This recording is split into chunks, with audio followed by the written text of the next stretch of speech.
Welcome back everybody to another video. In this video we are going to cover the Bowers & Wilkins center channel model number HTM71 S2.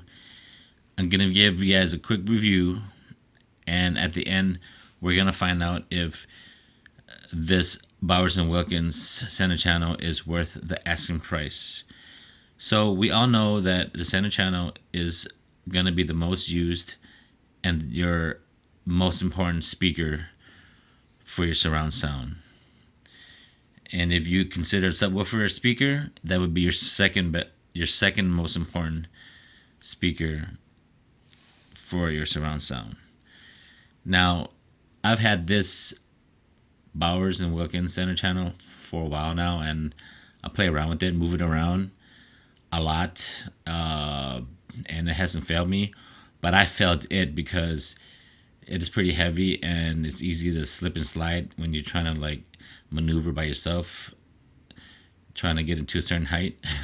So it's heavy, and I could not get no help. So be aware that if you're gonna move this around, it's easy to drop. So be careful, guys. That being said, this center channel, if you didn't know, it is amazing, but anyone can say it's good, but you don't really know much about it, because to me, speakers are selective. But what we can agree on is that when you crank up the volume very high, you will get no distortion and it will not get muffled. Even if you set your center channel to large to output more bass, it will not get boxy, and the clarity will still remain clear. Also, it is pretty powerful just not because of its size, but when you get juice into the center channel, it's pretty powerful. You will feel the center stage presence of this speaker, and the voice reproduction is amazing. The imaging on this center channel is pinpoint, accurate, and detailed. The sound comes out very smooth, and it replicates sound as realistic as possible. And I would say that this speaker would lean more towards a warmer sound, even though it does have some type of deep tone when it's there, but it won't affect the clarity. In fact, sometimes when you want certain bass come out of it, even though it can produce some bass output out of it, it's very, very, very subtle with the bass. But that's a good thing, because for your center channel, you want your dialogue to remain clear at very, very high volume if need be. And even if you were to have it in very low volume, you can still hear the detail even at low volume. So dynamically, that is amazing. Now let's get to the good part. Do I think it's worth the asking price?